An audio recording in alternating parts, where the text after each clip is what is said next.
بس ہم میں سے بھی ہر ایک کا فرض ہے کہ ہم اللہ تعالیٰ سے تعلق پیدا کر کے اپنے عہد کو پورا کریں، بلکہ اپنے عہدوں کو پورا کریں، دین کو دنیا پر مقدم رکھ کر اپنے عہد کو پورا کریں، وقتی جوش اور جذبے سے نہیں، یہاں نعرے لگا کر نہیں، بلکہ مستقل مزاجی سے، جماعت سے ایک خاص تعلق جوڑ کر، اللہ تعالیٰ سے ایک خاص تعلق جوڑ کر اپنے عہد کو پورا کریں۔ احمدیت کا پیغام دنیا کو پہنچا کر اپنے عہد کو پورا کریں۔ پاکستان سے اگر وفاؤں کے خط آ رہے ہیں تو یہ جذباتی باتیں نہیں ہیں،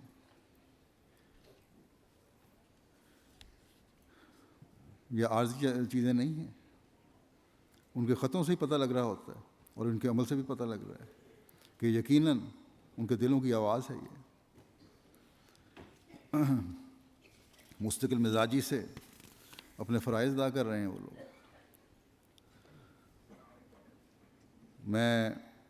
مجھے خیال آیا 28 مئی کے واقعات پر، وہاں سے جو لوگ بچ گئے تھے مسجد سے، دونوں مسجدوں سے، ان کے خطوط بھی مجھے آئے تھے، وہ میں دیکھ رہا تھا تو عجیب جذبہ نظر آتا ہے کسی نہ کسی خط میں۔ تو میں نے سوچا کہ یہاں آپ کے سامنے بیان کر دوں بعض، اور آپ کو بھی ان میں شامل کر لوں، تاکہ ان قربانی کرنے والوں کے بارے میں آپ کو بھی پتہ لگے اور آپ کو بھی ان کے لیے دعا کی تحریک ہو جائے۔ ایک خط میں ایک ہمارے وہاں لاہور کے ایک انصار اللہ کے عہدیدار بھی ہیں، مجید بشیر، وہ لکھتے ہیں کہ نماز جمعہ کے لیے بیت النور میں تھا اس دن، کہتے ہیں حضور اس طرح نہیتے لوگوں پر گولیاں برسائی گئیں، بم پھینکے گئے، گولیاں کس طرح دائیں بائیں سے گزرتی رہیں، اس کا بیان ناممکن ہے۔ جب حملہ شروع ہوا تو مولانا شاد صاحب نے قرآن مجید کی آیت وَلَا يُبَدِّلَنَّهُم مِّن بَعْدِ خَوْفِهِمْ أَمْنًا کی تفسیر بیان کی، اس دوران میں تفسیر بیان کر رہے تھے۔ اس واقعے کے بعد ہمارا ایمان اور بھی تازہ ہوا کہ انشاءاللہ تعالیٰ ضرور خوف کو اللہ تعالیٰ امن میں بدلے گا، اور ان سے ضرور بدلہ لے گا جنہوں نے احمدیوں کو نماز جمعہ کی ادائیگی سے روکا۔ پھر لکھتے ہیں موت کو سامنے دیکھ کر ایک ہی دعا تھی جو زبان پر جاری رہی کہ اے قادر خدا، یہ تیرے پیارے مسیح کو ماننے والے ہیں، کمزور ہیں اور صرف تجھ پر یقین رکھتے ہیں، کیا تو ان کو ختم کر دے گا؟ ہرگز نہیں، تو تمام احمدیوں کی خود حفاظت فرما۔ کس طرح لوگ گرمی میں محبوس رہے، لیکن اللہ تعالیٰ کے فضل سے احباب نے ایک دوسرے کی مدد کی، ٹوپیوں میں پانی ڈال کر زخمیوں کو پلایا، چھوٹے چھوٹے بچے خوف زدہ اور بوڑھے گرمی سے بے حال، ایک ناقابل تلافی نقصان ہے۔ پھر لکھتے ہیں کاش میں بھی شہید ہو کر امر ہو جاتا، یہ دن تو نہ دیکھنا پڑتا، دل کٹ رہے ہیں، دماغ معاف ہیں، کیا قصور تھا ان نہتے اور معصوم احمدیوں کا؟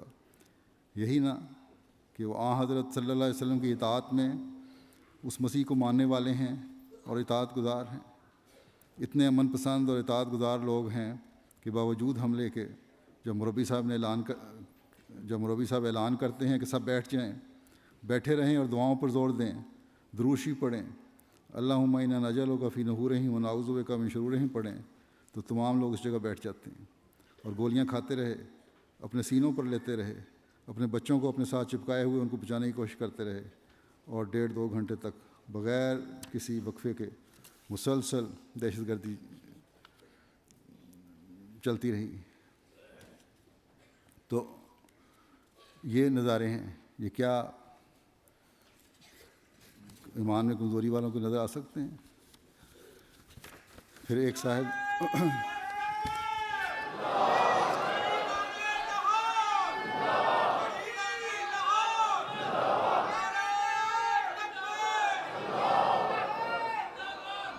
پھر لکھتے ہیں ایک صاحب ہیں ذیشان صاحب، وہ لکھتے ہیں کہ خدام نے بڑی بہادری کے ساتھ 2 حملہ آوروں پر قابو پا لیا. ایک حملہ آور کو خدام نے گولی مار کر ہلاک کر دیا. پولیس نے خدام کو اپنی بندوقیں دینے سے انکار کر دیا اور خود بھی کچھ نہیں کیا. خدام کی بہادری کی وجہ سے زیادہ جانی نقصان نہیں ہوا. اگر وہ بہادری نہ دکھاتے تو اور بھی نقصان ہوتا. پھر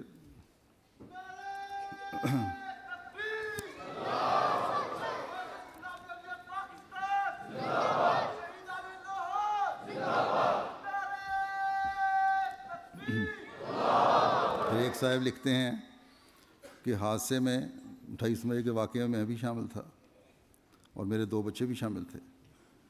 لقمان جو 12 سال کا ہے ہو جائے گا اور حسان 24 مئی کو 6 سال کا. دونوں بچوں نے اس حادثے کے وقت بڑے حوصلے اور صبر کا مظاہرہ کیا. ان دونوں کے صبر کو دیکھ کر اللہ تعالیٰ نے میرا حوصلہ بڑھایا. دونوں بچے وقف 9 کی تاریخ میں شامل ہیں. خطبہ شروع ہوا اور 7 گولیوں کی آواز باہر سے آنے لگی اور پھر فوراً ہی ایک دستی بم محراب کی طرف اندر آ کر گرا. اسے دیکھ کر میں بچوں کو لے کر پچھلے صحن میں نکل آیا اور پانی کے کولروں کے پیچھے جا کر لیٹ گیا. بچوں کو نیچے لٹا کر میں اوپر لیٹ گیا سیفٹی کے لیے کہ بچوں کو کچھ نہ ہو. بچوں نے 4 گھنٹے اسی پوزیشن میں گزارے. بچے لگاتار دعا کرتے رہے، رب کل شئین خادم کا پڑھتے رہے. آخر میں ایک دہشت گرد میرے پاؤں کے پاس دستی بم پھینک گیا. اس وقت میرا بیٹا بتاتا ہے کہ میں نے دعا کی کہ اے خدا بس اب حد ہو گئی، ہماری مدد کر، تیری مدد کے بغیر ہم کچھ نہیں، تو رحم کر. اور کہتے ہیں کہ بچے نے کہا پھر وہ بم پھٹ گیا اسی دوران میں، لیکن ہم تینوں بچ گئے، گو میرے تھوڑے سے زخم آئے. کیا کوئی ایسے لوگوں کے ایمان کو ضائع کر سکتا ہے؟ کیا ان کے متعلق کہا جا سکتا ہے کہ عہدوں کے پورے کرنے والے نہیں ہیں، جن کے بچے بھی اس قدر ایمانی حرارت سے پر تھے؟ پھر ایک صاحب لکھتے ہیں لقمان صاحب کہ میں ربوہ کا رہائشی ہوں اور آج کل ملازمتی غرض سے لاہور میں مقیم ہے. 28 مئی کو میں بھی نماز جمعہ کی ادائیگی کے لیے بیت النور ماڈل ٹاؤن میں موجود تھا جب اندوہناک واقعہ پیش آیا. دشمن فائرنگ کرتا ہوا مسجد کے احاطے میں داخل ہوا. اس وقت میں بیسمنٹ میں بیٹھا خطبہ سن رہا تھا. فائرنگ کی آواز سن کر خاکسار دوڑ کر گیا اور پچھلے دروازے کو، جو کئی ہالز کا مشترکہ بیرونی دروازہ ہے، کور کیا. ایک دہشت گرد بالائی منزل کی بیرونی سیڑھی سے اوپر گیا جسے 3 خدام نے پکڑ لیا جو بالکل نو عمر اور نہتے تھے. یہ خدام جب ایک دہشت گرد نے گراؤنڈ فلور پر پرانے ہال پر حملہ کیا، فائرنگ کی اور دستی بم پھینکے. ایک کھڑکی توڑ کر اندر داخل ہوا اور کافی جانی نقصان پہنچایا، لیکن محض اللہ کے فضل سے زخمیوں اور ایک خاتون نے مل کر اسے بھی دبوچ لیا. اس صورتحال میں خدا تعالیٰ نے خاکسار کو بھی توفیق دی کہ زخمیوں کو پانی پلایا. جہاں دور نبوی کی یاد تازہ ہوئی جب ایک زخمی سے چور ایک احمدی نے پانی لینے سے انکار کیا اور دوسرے کو خود پر ترجیح دی اور کہا کہ میں ٹھیک ہوں، دوسروں کو دیکھو. بعض زخمیوں کی حالت نازک تھی. جب ایمبولینس آئی تو ان سب کو شفٹ کرنے کا بھی موقع ملا. اس موقع پر ایک خادم جو میرے ساتھ کام کر رہے تھے، ان کو جب میں نے آخری میت لے جانے کے لیے کہا تب انہوں نے انکشاف کیا کہ وہ اس کے والد صاحب ہیں. یہ بات جمعہ پہ بھی تھوڑا سا حصہ بیان کر چکا ہوں میں. تو اللہ کیسا حوصلہ تھا ان کا. والد محترم کی میت شفٹ کرنے کے بعد بھی وہ خادم جو تھا مسجد میں دوسروں کے کاموں کی بجاوری میں مشغول رہے. پھر ایک خاتون لکھتی ہیں کہ کینیڈا سے نبیلہ صاحبہ کہ بھائی نے گفتگو کے دوران ساری صورتحال بتائی کہ دار و ذکر کے مین ہال میں بہت زیادہ بم پھینکے گئے. ہم ہال سے باہر نکل کر سین کی سیڑھیوں کے نیچے چھپ گئے جہاں کم از کم 60-70 افراد اور بھی تھے. جسم سے خون بھی بہہ رہا تھا اور اتنے رش میں گھٹن ہونے لگی. دل میں خیال آیا کہ اس طرح بھی مرنا ہے تو کیوں نہ کوئی مدد کی جائے. چنانچہ میں اور 3 لڑکے چھت کی طرف بھاگے اور اوپر سے آنے والے ایک راستہ پر کھڑے ہو گئے کہ اگر وہ یہاں سے نکلے یعنی دہشت گرد تو اسے پکڑ لیں گے. کافی انتظار کیا، ہر طرف سے بم برس رہے تھے اور فائرنگ ہو رہی تھی. پھر یہ دہشت گرد کسی دوسرے راستے سے نیچے چلے گئے، شاید فرار ہو گئے، اور 6 گھنٹے کے بعد یہ آپریشن ختم ہوا اور ہم باہر نکلے. راستے میں بہت ساری لاشیں پڑی ہوئی تھیں. پھر کہتے ہیں کہ جمعہ کی نماز کے بعد بھائی کا MBA کا پیپر تھا.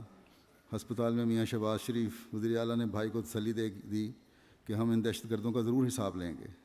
بھائی نے ان سے کہا کہ جس اللہ نے مجھے زندگی دی ہے وہی حساب بھی لے گا۔ اس پر وزیر اعلیٰ نے دوبارہ کہا کہ نہیں، ایسا نہیں کہتے، ہم ان کو ضرور حساب لیں گے۔ تو دوبارہ بھائی نے کہا کہ نہیں سر، جس خدا نے زندگی دی ہے وہی ہمارا حساب لے گا۔ تو یہ ہے ایمانی غیرت اور خدا پر یقین۔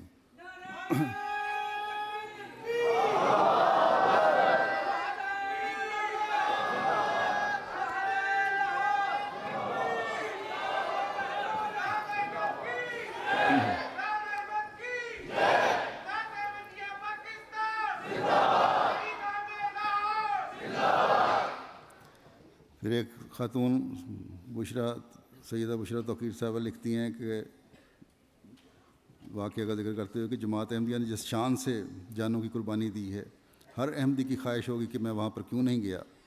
ایک وقفے نو بچے کی ڈیوٹی ہمیشہ دار و ذکر کے بڑے گیٹ پر ہوتی تھی۔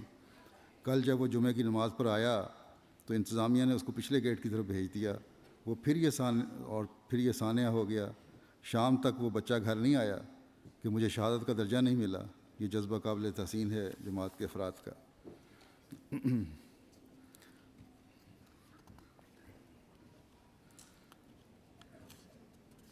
پھر لکھتے ہیں ایک رپورٹ میں کہ ایک احمدی دوست صحن میں شدید فائرنگ کے دوران بغیر کسی خوف کے خدا کے حضور سجدے میں پڑے گڑ گڑاتے رہے۔ ایک بزرگ جن کا بازو شدید زخمی تھا اپنے بازو کے حصے اکٹھے کر کے باوجود تکلیف کے دوسروں کو تسلی دیتے رہے۔ ایک بزرگ نے کہا کہ سب لوگ انفرادی دعا تو کر ہی رہے ہیں، کیوں نہ اجتماعی دعا کریں۔ دعاؤں کے طفیل ہماری مشکل آسان کر دے اللہ تعالیٰ۔ ایک شدید زخمی بزرگ نے اپنے بیٹے کو اسی حالت میں فون کیا اور کہا، بیٹا میرا آخری وقت آ گیا ہے، آپ سب سے بڑے ہیں، اپنی والدہ اور چھوٹے بہن بھائیوں کا خیال رکھنا۔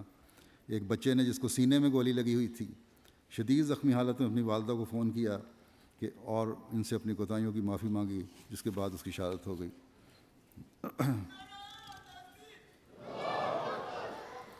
سلمان صاحب لکھتے ہیں کہ اس وقت 2 یا 3 احمدی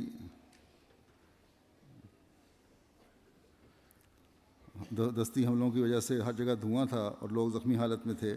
اس وقت 2 یا 3 احمدی باہر سے آئے اور اس حملہ آور کو پکڑنے میں کامیاب ہوئے اور اس رسیوں میں جکڑ دیا۔ اس کے پاس 20 دستی بم اور جیکٹ کے ساتھ پھٹنے والا مواد موجود تھا، جس کو علیحدہ کر لیا گیا۔ اب اندازہ لگائیں کہ اس کا اگر استعمال ہو جاتا تو کس قدر تباہی آنی تھی۔ اور اسی اثناء میں خدام نے دوسرے حملہ آور کو بھی زخمی حالت میں پکڑ لیا۔ پولیس آدھے گھنٹے کے بعد آئی۔ تو یہ ہیں نمونے جو خدام نے وہاں دکھائے۔